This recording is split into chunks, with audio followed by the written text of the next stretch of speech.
When people think about climate policy, they often think about power plants, factories, or transportation. But in New York City, buildings are responsible for most greenhouse gas emissions.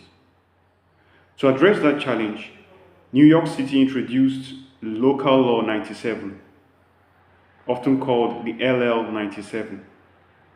The law is part of the city's Climate Mobilization Act and applies to most buildings larger than 25,000 square feet. Its goal is to reduce emissions from the city's largest buildings and help New York move toward its long-term climate targets. Under LL97, covered buildings must stay below annual greenhouse gas emissions limits. These limits are based on the type of building and become stricter over time. But LL97 is not just about emissions limits, it's also about a reporting program.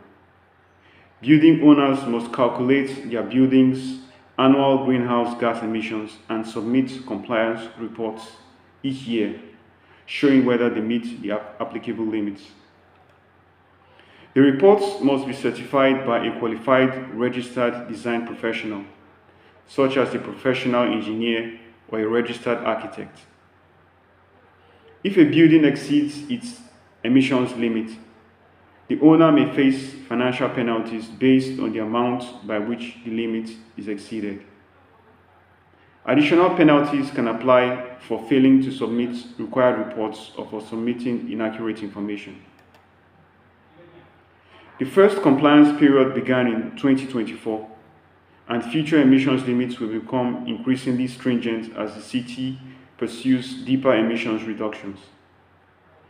For building owners, property managers, and real estate investors, LL97 represents a major shift toward measuring, reporting, and managing building emissions.